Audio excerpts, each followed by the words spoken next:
Welcome to Toffee TV. It is the final word. Crystal Palace 0, Everton 0 at Selhurst Park at the weekend. Not the victory Everton needed, but it was a point more than we had before the game. So got to look for every small positive that you can find at the moment where Everton are concerned. We've got Jack Varentins making his final word debut with us. It's been a long time coming. It has been a long time. You have to build you up. But you know, going down the Sean Dyche, we don't really like playing the younger players, but you know, we've got you in, and hopefully you're gonna impress. A few minutes here and there, Just in their daily lives. And that's it. Build up. Yeah, I mean, Ped 0-0 point. Can't win, don't lose. Move on.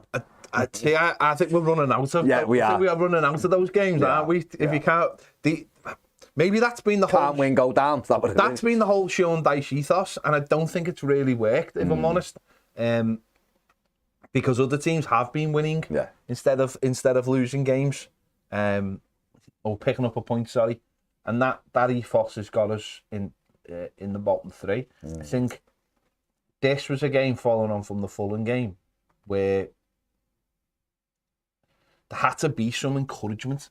I've said this before, but I almost feel like Sean Dyche is setting us up for like there's going to be one big game that he thinks we've got like a cup final. So, and maybe we have. I don't know. Maybe we have against Bournemouth. Maybe we get to Bournemouth and we're still in contention. Maybe this is what it's all setting up for.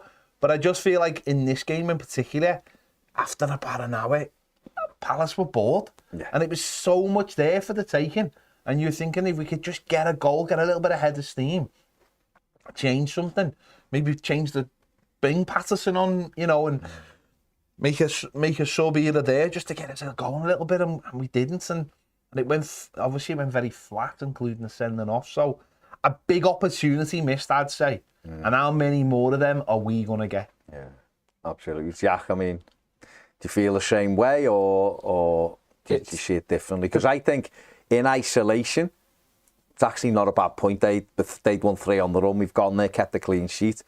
But as Ped said, those opportunities, and this was the reason why Fulham stuck in my throat last week, is that the window of opportunities getting smaller and smaller and smaller, and we're coming out the other side of them games without a win. Do you see it like that, or do you think it's a point gained? Well, yeah, it's a case of at the start of the season, 0 games played, clean slate. Like, you're taking 0-0 away at Palace, won't you? Most teams would. But last week, Fulham, that was the one we had to win, and we didn't. So we lost that luxury now. We've lost that luxury of being able to go into games. We lost that a long time ago, really, because we put ourselves in a relegation fight. But we're in the position where there's no game where, on the face of it, you can really be happy with a 0-0, because we need to be winning games. Yeah. Maybe Man City. Yeah, maybe Man City, but still every week, because we do have something to play for. You're looking at it thinking, like, even if you don't expect us to win, you're looking at it from a perspective of we could really do with a win here. Yeah. Do you know what sort of? And I should have really known this, and I do know this deep down.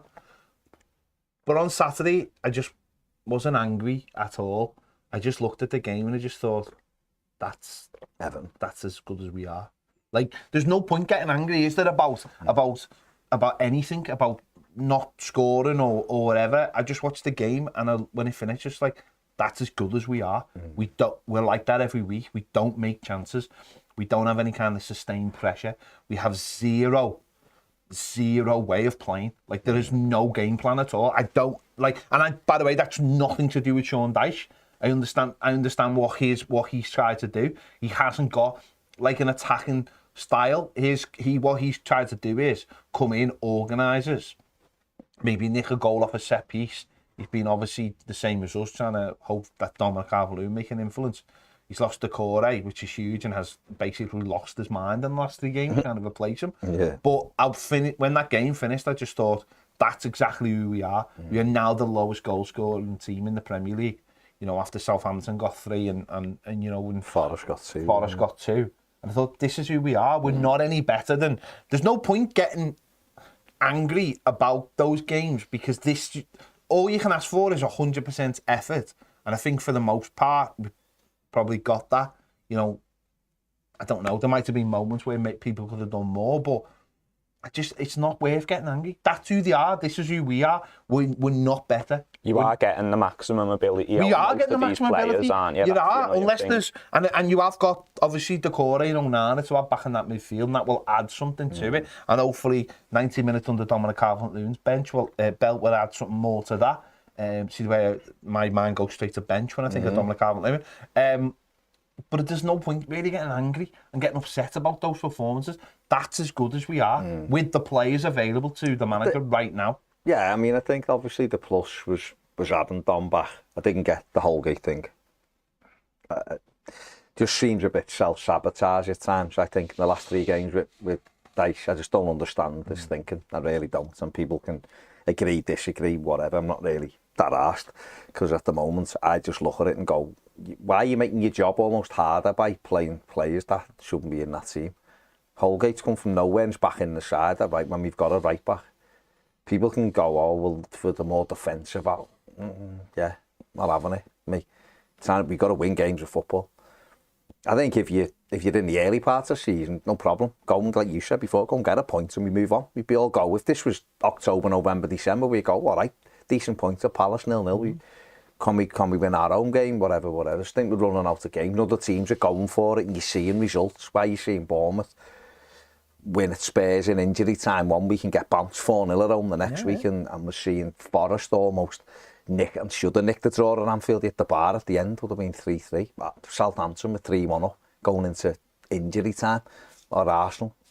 Everton would be 0-0 at best there, wouldn't he? And that's where we are. And I think you're right. The frustration and the anger will come from my perspective is the team selection, because I don't think he's playing the best players at the moment for me. No. He sees them every day. He's more qualified than I am to say what Everton's best team. I'm just doing it from what my eyes tell me. And also the fact that, and this is nothing to do with Sean Dyche, the fact we've been put in this position as supporters to watch a team with so little attacking threat, like so little ability in that final third.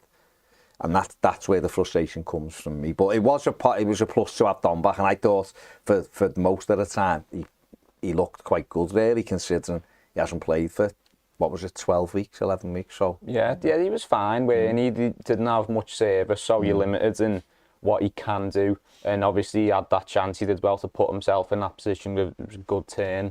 His finish could have been a little bit better, but he had to hit it straight away, so you can't be too critical over that. No. Because that's one of our only chances of the game, maybe if he has had some criticism, that's why. If you're creating chances at the rate of a normal side and you're scoring them, then there's less attention on that. Course, and there's less criticism on a player taking a chance that was hard to take. So, yeah, I think he's obviously a plus to have back, isn't he? Because he gives us so much more than Maupay. He's a lot more developed than Sims. Yeah. And he's even if he does score 2 goals, if he manages to stay fit, they could be a massive 2 goals. Yeah. And it's 2 more goals than we're likely to expect from anyone else, isn't it? I mean, I'm laughing, but you're absolutely right to this. You just look at that team, it's just devoid of goals. You know, Jota for Liverpool scored 2 in the last 2 games. He will be Everton's top scorer now, just from them 2 games. Yeah, any player with Maupay, in the space of 2 games could just become our top scorer. And that literally paints the picture for and everyone said it, people who watch this show, people who we speak to every day on live, people on social media, everyone said the same thing. There's no goals in the team.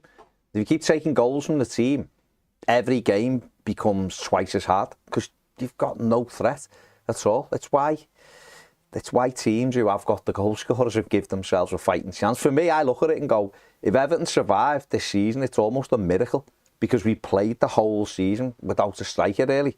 So the fact that we're still in it with a chance to get out of it is mad, really, when you think about it. We're so lacking in goals. Because defensively, I think in the bottom half, Everton actually got probably the best defensive record in terms of goals conceded. We're going to have to, wouldn't we? Yeah, that's what I'm saying. To even be able to be given an opportunity to stay up, we'd have to. We scored the least goals in the entire country. Yeah. I know that doesn't tally up because, you know, some teams in lower divisions have played more games. 24 goals. Can't look past it, can you? That's a rent. Like, I'd love to know, I'm sure people out there, where that ranks in the history of the Premier League. That is embarrassing. You know, and this is something that the minute they sold Richarlison, they knew they had to deal with that. I mean, we were bad enough last year, weren't we, with the players we had? With Richarlison. With Richarlison and no Dom. But even on Saturday, you mentioned it there, Jack. I mean, I was looking at like Dwight McNeil. He didn't have any crosses that got. We had 5 crosses that none of them got to Dominic Calvert-Lewin. What's you've got him in your team. Why aren't you trying to use them the best you can? And this is why I don't understand. This is why I scratch my head when I look at Everton and Sean Dyche to a point. And we spoke about it 2 weeks ago when we played Manchester United. And when we played Manchester United, we had Ella Sims, and it was like, well, maybe this is us setting up for the Dominic Calvert-Lewin way of playing. But then the week after he goes to Mopai, and you're thinking, well, now you've just played a completely different way. So you're changing style every week. But when Don comes back, the players won't have any kind of set way of playing. And I know you can't always do that because you can't rely on a player, but I found that really strange. If last week he knew Don was back this week, then why didn't he set the template? Like, I don't get that. Like, Ben Godfrey started last week, so why didn't he start this week? Or why didn't Mason Holgate start last week and not Ben Godfrey? Do you know what I mean? It's like you're moving all the deck chairs around, and then so when the player comes back that you need, you're not going to be set up to deal with the way he needs the ball given to him. And this is, it's number one, it's like self-sabotage. Number two, it's not making the most of what you've got, and I find that baffling. And yeah, like I said before, listen, we've all known for a very long time how poor this team is. And yeah,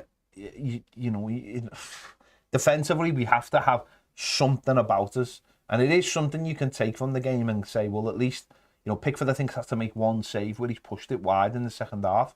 But you look at the team and go, we kept them quiet. Imagine if we'd been on it like that last week against Fulham. They were a little bit more disciplined this week, but it ain't gonna be enough. The defence isn't gonna be enough. Nicking 1-0 wins isn't gonna be enough. It does almost seem like we're set up for a 1-0 defeat, a 0-0 draw, or a 1-0 win, doesn't it? That seems to be the margin of error between. I know. Is this manager ever been capable of anything else, though? Well, I don't know. And I'm not having a go at him. Yeah. I'm just saying, isn't that what we've once again set ourselves up for by bringing this manager? But maybe that's the way to get out of this. I'm just saying. Maybe it is. When you look at it, that's just the way it's set up. If you haven't got goals, then you've got to be tight. Exactly. What we do moving on from here, if we do somehow survive or whatever, then we'll be able to judge it better, won't we, when he starts afresh? Just right now, that's how it seems. But it is frustrating. I suppose, I mean, the game was, it was quite, let's be honest, it was quite even. Even from the start, Palace trying to get on the front foot. They started well. Got round the back of us within the first 30 seconds and had the cross thrown in, and they started quite lively. They have those players like Olshay and Eze, and even we made Jordan Ayew look like prime Will Sahara. So, well, Holgate did. But I thought Mason Holgate, I mean, his positioning was all over the place. He got caught out with the one over his head early on. But the one he got booked for, I thought was very harsh booking. In fact, it wasn't a booking.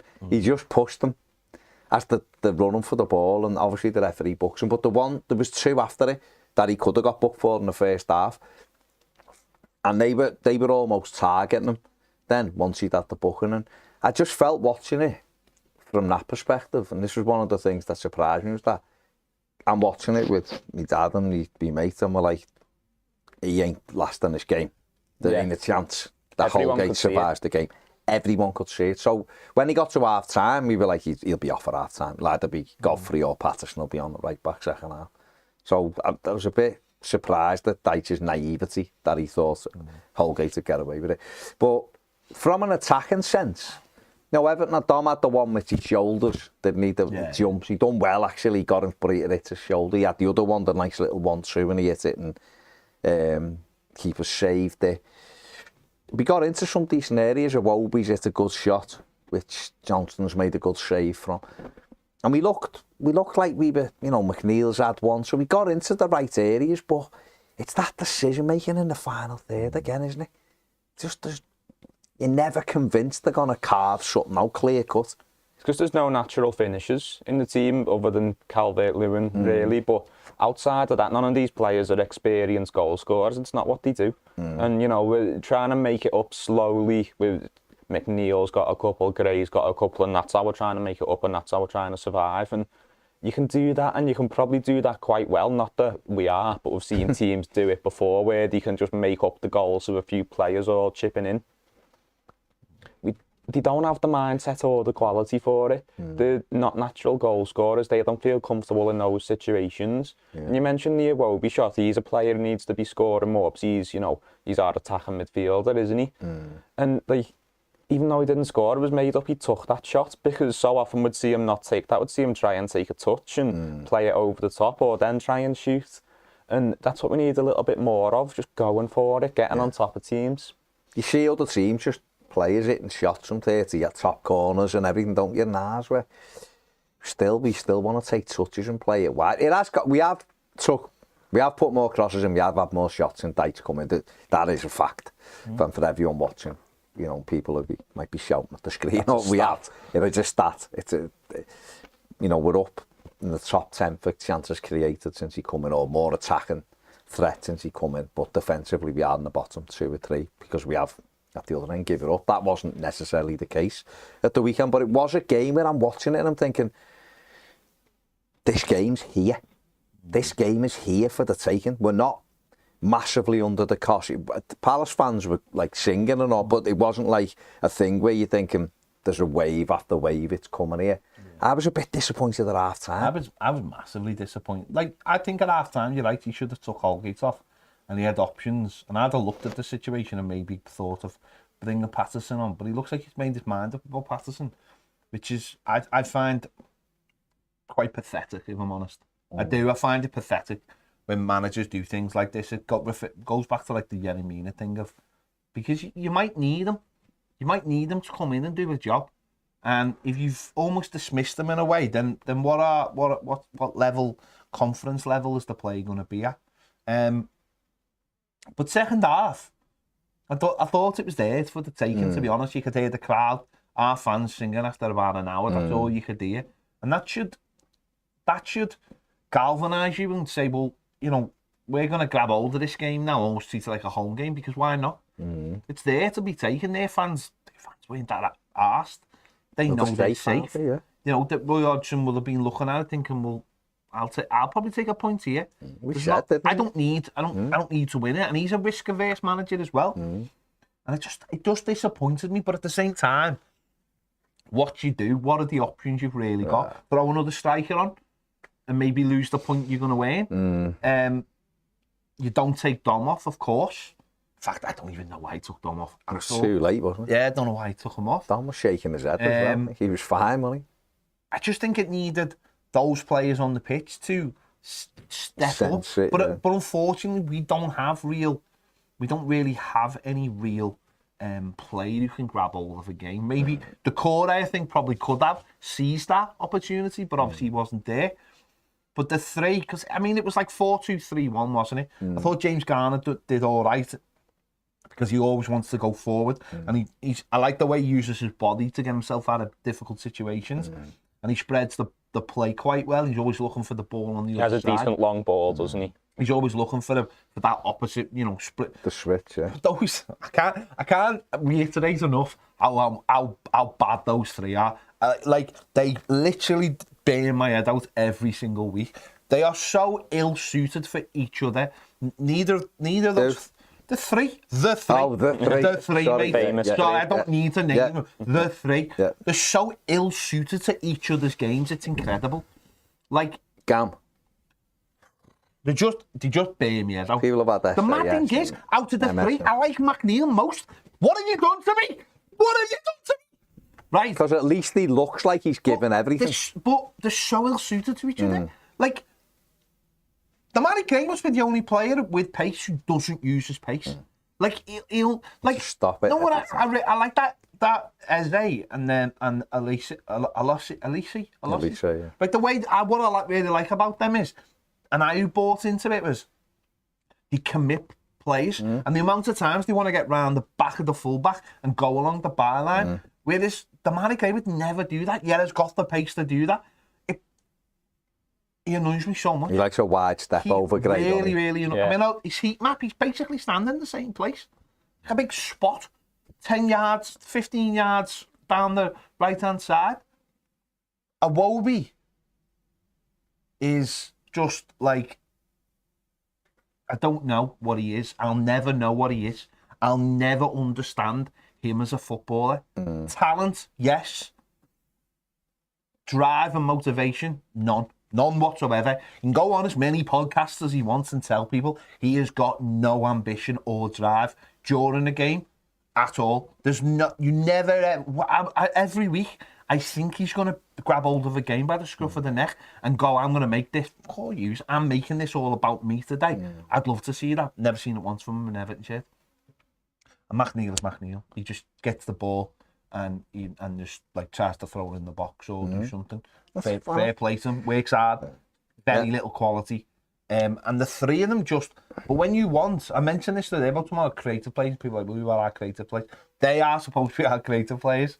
And we actually spend a lot of money on two of them. And I just want somebody to grab hold of a game and say, I'm gonna boss this game. Like Give the ball to me and I will drive us forward. And none of them do it. And that's what winds me up about them. But maybe, like you said before, we just haven't got it. No, we just haven't got it. And that's it. I'm not going to get angry about it. We're hoping.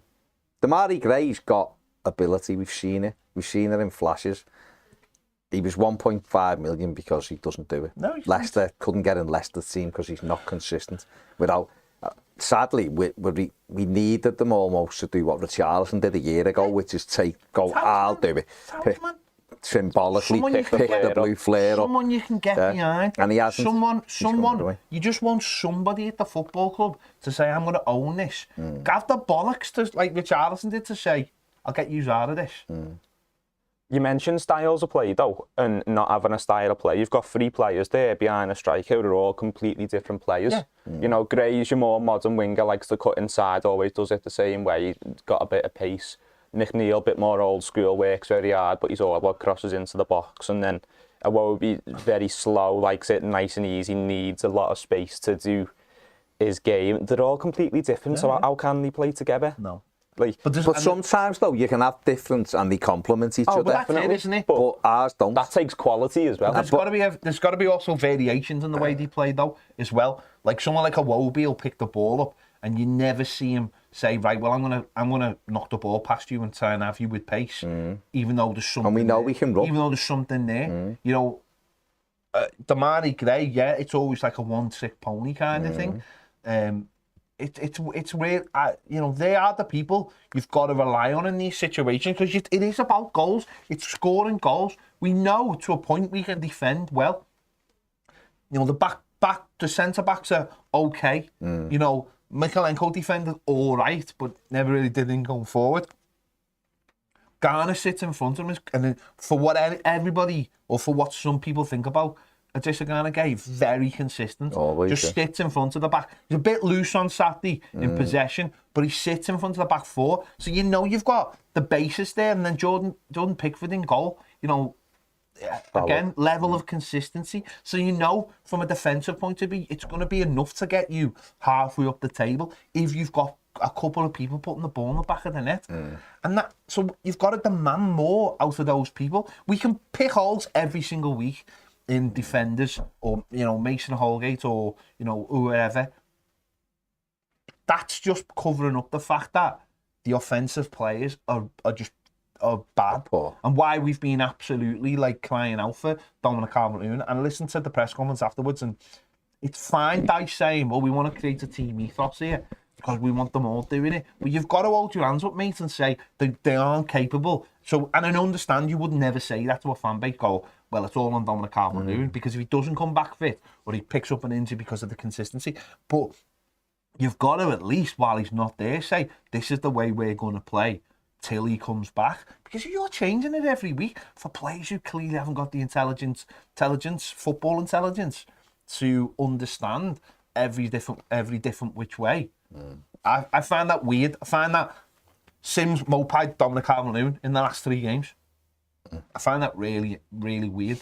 I think it's the players who don't play who go up in his estimation. Oh yeah, they go up in everyone's estimations, don't they? Yeah, but because everyone's a better player when they're not playing. Like, I'm still waiting for Eden Tal. You don't even know who Eden Tal is.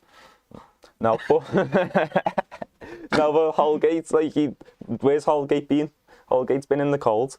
He's not featured at all for ages, and then he comes in. He wears a big coat all the time. So. Yeah, but like Godfrey's been poor. I understand dropping Godfrey, but then where's Holgate coming from?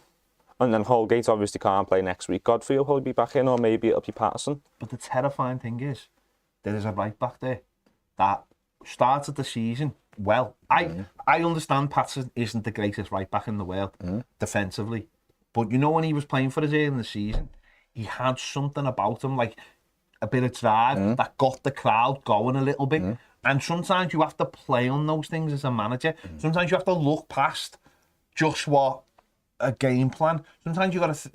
Patterson, until he got injured, everyone was raving about him because he drove us forward down that right hand side, and he had a little bit of tenacity, and that gets people excited. And that's at the end of the day, sometimes football is about emotion, and it is about the crowd, and it isn't always about numbers and stats and all the rest of that. Right? There's a place for that, but sometimes you need that little bit of internal thing to get the crowd going, and vice versa. And I just think, for me, Patterson, and this is what's weird about not making that sub, because if anyone on our bench have done any worse than Mason Holgate, when, you know, after an hour, could he have, you know, Mason Holgate, who hasn't played since, was it? Arsenal away. Yeah. Come on at half time, didn't he? Hasn't started a game since in Brentford. defensive midfield. Hasn't started a game since Brentford. In he got injured. And you're saying, right, you're on a yellow card, you're getting tired, and you're up against the fellas been destroying your whole game, and you think you're not going to get a yellow card. Why not just play the safe card, and after an hour go, come on, mate, you've done all right there. Come on, mate. Yeah. Well done, mate. Ben Godfrey. Patterson comes on. That, to me, is poor management, that. And the thing is, when you're going for a game, you'd probably rather have Patterson on there than Holgate. Because that's after 65 minutes, you're responding to what the crowd, not always responding to what the crowd wants, but the crowd are saying, we can win this. We can win this. And we're almost asking you for that little bit more. Don't get me wrong, it's a 50-50, but the 50-50 was actually on his side, because any kind of sub for him would have been sensible. Well, Holgate was an accident waiting to happen, wasn't he? Being booked. We have to get one thing wrong and he's off. And for a manager who's normally so safe, or your perception of him is he reads it well and he does that. To me, it was a strange decision. And then obviously he leaves him on, he gets himself sent off. It was just stupid. I don't know what he was thinking, to be honest. The lad had gone. Lunging in to try and recover because you've been done is ridiculous, because you are wrong. Self-preservation. Chased him now. Yeah. And he's off and he's suspended, and that'll probably be him for the season. He probably won't play again now. But any hope you've got then of winning, really, it went out the window for the last 15, because it just gave them a little bit, even though they didn't really take it, it gave them the impetus back a little bit, where it was like, then it becomes, right now, actually a point isn't that bad a result because we've got 10 then. It lets you off almost, when really we're in that, like I can't reiterate enough, it's the window of opportunity. It's getting smaller and smaller. And so that's why, like I said, in isolation, people might say, well, hang on, a point to Palace who've been winning's not bad. And you go, no, it isn't. But you can't keep putting it to the next one. Going, well, the next one, because now we're playing a team that's just was 5 up after 20 minutes yesterday. So is that what happens there on Thursday? And it'll be a different game, of course it will. Goodison, under the lights, everything and all that. The reality is, Everton still don't score goals. So we're going to have to come up with goals. We're going to have to defend properly. And we're playing against a team who's super confident at the moment. We keep ticking off these games, don't we? We should be winning after the Leeds game. We probably all felt relatively confident and thought we've got, 12 games? Yeah, need to win 3 of them, 4 of them, and we'll be safe. And we've just kept ticking them off. One game. Yeah. And you go 1 in 9, isn't it? 1 win in 9. Yeah. You're just going through them over time, and at the start of it, you're like, it's okay, you've got plenty of time, and then start to get a little bit more worried, and then you end up in the position we are in now, where we've just had 2 games where we really could have done with winning one of them. And we've not, and now we're looking to Thursday against a good side, a side that do have something to play for, not like Fulham and Palace. Newcastle are going for Champions League for the first time in however many years. Just won 6-1. Yeah, like, and yeah, it will be a different game, and we said on the live before, that result at the weekend, it doesn't really change anything. We already know they're better than us, and we know Tottenham, being as bad as they were, played a big part in that result, but we've made it harder for ourselves again, haven't we? Because we just had 2 games against sides that didn't really have much to play for. And if you include Spurs in that, which I thought on the day, said after it, you know, you grabbed the points from, because it was a late equaliser, but it was 2 points dropped overall because they're not in good form. And other teams have nicked wins where... That's the difference, isn't it? That's the problem. That's the difference. Ultimately, you know, teams, like you've just said there, Bournemouth get a win at Spurs and then lose 4-0, but they've got 3 points out of 2 games. You know, that's... You know, we've won, we've drawn games and stuff, but it keeps that momentum going. You haven't lost the game, but like Forest away and this game and Fulham, they're games that we should have picked up wins by having the ability to do it. But if you'd beat Forest and Fulham, then Saturday would be a decent result. Yeah, that's it, isn't it? That's it, isn't it? What, beyond 33 points? That's it. I mean, to me now, I'll be honest, if we're still, when it comes to the Wolves game, if we are still, I've still got a chance to get out of this, then that will be incredible, I think. Genuinely, I think, because Newcastle at home, Leicester away, which is going to be, they play Leeds tomorrow night. I mean, you know, they have got tough games as well. No, I'm just saying. It's the next 2 Brighton, for them. then Brighton, you know, we've got Leicester away, we've got Brighton away, and then we've got Man City. And as I said, then it becomes Wolves and Bournemouth, and they're the 2 games. If you can almost target those 2 games and say, well, if it's still almost in our hands, or within our hands for those 2 games, I'll be quite happy. I genuinely will be, because these games now, we've got to get wins. If we can get above Leeds, points, then I'll think, well, we've got a chance. But it's dead easy to say, oh, Leeds are terrible, losing all the games. They're still a point above us. They're still a point above us. And that's, you know, and the ideal result tomorrow night will be a draw with Leeds and Leicester. Then they'll be 2 points ahead of us, won't they? It's about getting ahead of them. And it's dead easy to go, if we win this game, win that game. Mate, if we score a goal, if we score 2 goals, imagine scoring 2 goals. We've got 6 games to go. And within there, there's some tough games, isn't it? And when it, like, Brighton away, City, 2 very tough games. Newcastle, all right, we can. I'm not sitting there going, we can't beat Newcastle. We can. And by Thursday, I'll fancy us with the crowd, and because it's a home game, and I think for them, they've got a 6-point buffer on Spurs. I think it's easy. They are taking their foot. But no, they won't take it off. But I just think for Everton, Everton's need, I think, is, and sometimes that's what it comes down to. But if we were to beat Newcastle, it'd be 1-0, wouldn't it? We'd be hanging up. You have to channel that. You have to channel that need, though, don't you? Our need on Saturday was more than Palace's. You couldn't see it on the football pitch. Our need against Fulham was more than Fulham, mate, and it wasn't on the football pitch. That's what I'm saying. Fulham, and you can't see it. That's what I'm saying. That's the frustration. Frustration isn't about scoring goals or how you defend. It's about players actually grabbing hold of the game and saying, "I'm going to win this. I'm going to win this game." That's the worry. That's definitely the worry. So you're looking at it, and it is difficult to see where the wins are coming from at the moment, isn't it? Like you said, Jack, we had, you know, when we beat Leeds at home, it was like, oh, you know, we've got Forest away and nicked that there, and we were 2-1 up with 12 minutes to go, and we didn't win it. And we had these other games, the 3 games I've just mentioned before: Spurs, Fulham, Palace. We took 2 points out of the 9, and yet the 3 teams, one was in terrible form and we're there for the taking till we shot ourselves in the foot by getting the man sent off and then giving a penalty away. And the other 2, one we never turned up against, and the other one at the weekend we weren't able to press that home. And it will come down to goals, won't it? You know, we've got 24 goals we've scored all season. I was just looking, and I think teams have had 20, but we're into like the top, like the worst 5, 6. We've only scored 14 in a row. something like that. 14 goals. We've won 5 home games, haven't we? It's 16.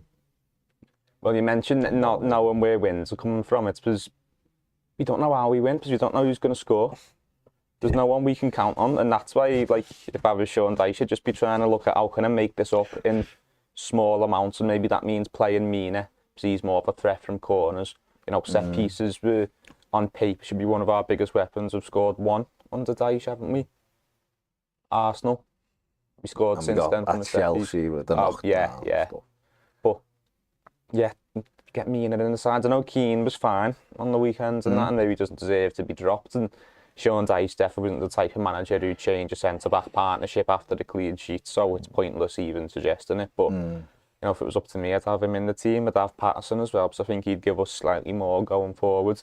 And then maybe you can get a little partnership with him and whoever's on the right. Is it coming to the stage? I think I know the answer anyway, just because I know the manager. But is it coming to the stage now where he's almost, where we have got to be a bit more bold? He ain't gonna be bold. He doesn't. It's not how he works. It's not how he works. He works. The 6 draws keep us up. We're not going to get 6 draws, though. No, but I'm saying, we're just not going to get 6 draws. We're going to get beat by Manchester City. We're probably going to get beat by Brighton. Probably going to get beat by Newcastle. These are facts. I'm not being like defeatist here. These are just facts. No, I'm saying these are teams that can score goals. I'm saying from his perspective. Yeah. Do 6 draws keep Everton up 34 points? No, they don't. I don't think 34. I think we need 2 wins at the very least and a draw. So do you think 35 keeps? I said I've no idea. Yeah. Ultimately, I've got no idea. No one can ever predict. See, I think Southampton, that was Friday night, was them done. They had to win that. Listen. I think they've gone. Forest, I doubt will get 35, 36 points. But then Everton, Leeds and Leicester, it's a flip of a coin. Listen, I could imagine it being the way Leeds, Everton and Leicester, Forest have been, you can imagine it being that it will be in the low 30s because the teams are struggling to score goals. But that shows you how important actually just 1 win is, because you've seen that on Saturday from Leicester. One win gets them out the bottom 3. They've been disasters for ages, but 1 win gets them out the bottom 3 and it drops us in. But then we made the point up on Leeds, and you can see like Bournemouth winning a couple of games a couple of weeks ago, get them out of it. Palace winning 3 and 3, got them completely out of it. Wolves got them out of it. So it probably will be in the low, and he'll be looking at every piece of data and all that. This is what makes me laugh. John Blaine come in a few weeks ago in his supercomputer. I think it's the same supercomputer from Charlie and the Chocolate Factory. Said that we were getting 38 points, and I just laughed my head off internally, because I'd never laughed to Johnny. He's got my respect. But internally, I just thought we are never getting to 38 points. There's not a chance on this earth we are getting to 38 points. And people can do all the predictions, and we always do the predictions with our bias of, we want to win, so we'll give ourselves a win there. We want them to lose, so we'll give them a loss there. You look at the teams and you just think, if any of the bottom, any of those 5 could pick up 2 wins, then they've got a fantastic chance of getting out of it, haven't they? Fantastic chance of getting out of it. I mean, if Everton were to win, and it's a huge if, of course it is, but if Everton were to win on Thursday at home to Newcastle and then went to Leicester and repeated what we did a year ago almost in Leicester and won that as well, then you'd start going, 7 of the last 9, they're going to stay up. Everton will stay up because they'd have 34 points and it'd still be 4 games to go, and you'd be going 2 more draws. Because I've said all along, 36 will keep you up. Yeah, they will be. Can I see sitting here right now, Everton getting 8 more points? I can't. No. Just right now, it'll change as we get closer to Thursday. I get that, because I'll start going, but at home, and we need to win, and sometimes things fall in you, sometimes things happen. Last year, I remember the Chelsea game, I remember going to the United game 3 days after Burnley thinking we're down, because the Burnley result last year felt like that was a sickener, that one. It was terrible. And that United game, they were doing all right. We played them early on, and I was thinking, I can't see us beating them. And we scored, and then it was about hanging on. And second half, I remember thinking, well, even if they equalise, it's a point I didn't think we'd get, and we end up winning it.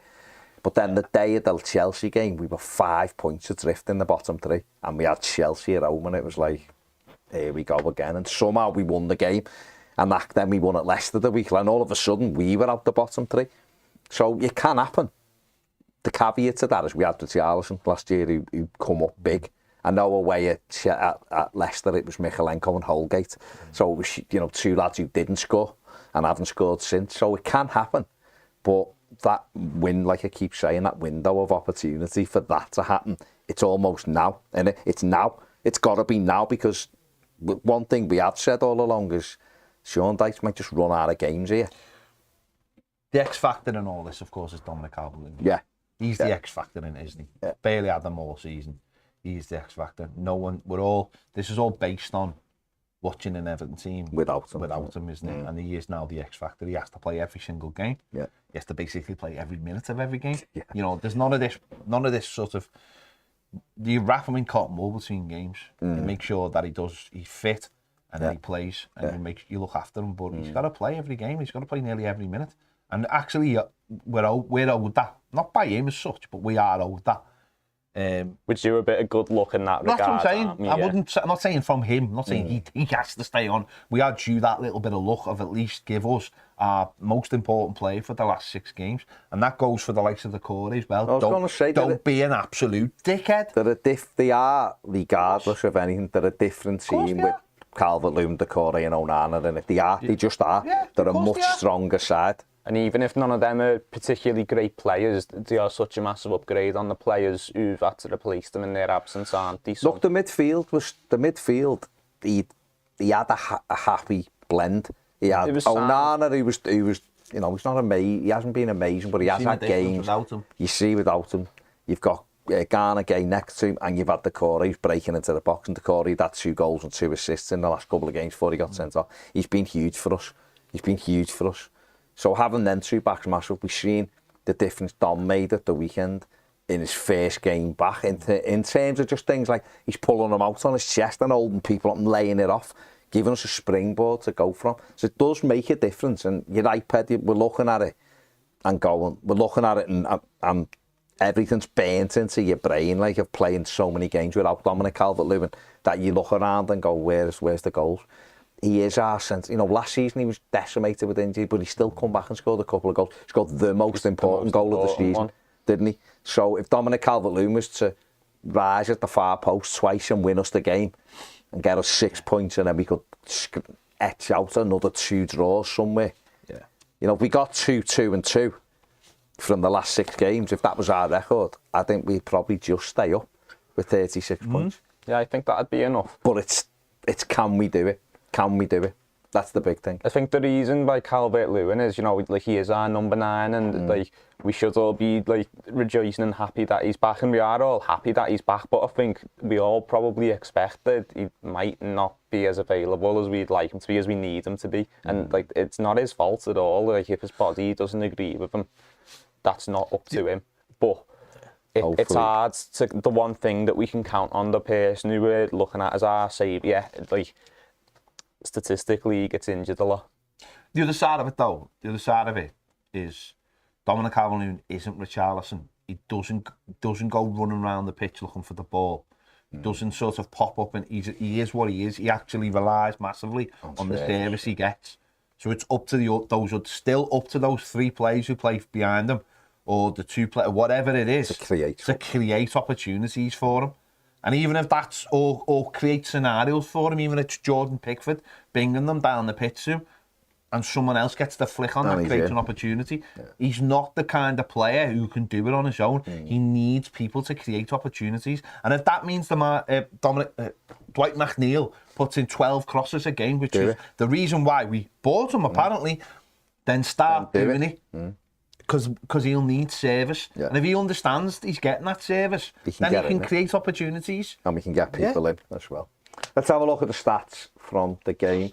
12 attempts by Palace, 10 from Everton, 5 on target for the Blues, just 2 for Palace. Neither side had a big chance each in the game. 57-43 on the possession in favour of the home side. So, like I said before, in isolation, it's got decent points. They're on a great run. We've kept them relatively quiet. A lot of them, they had a few attempts late on when we had 10 men. Yeah. But just when you need a win, and that's why it feels a bit frustrating. But listen, good times. It's that's a good time. But it's Everton. listen, we're still in there fighting. We've got 6 games to go.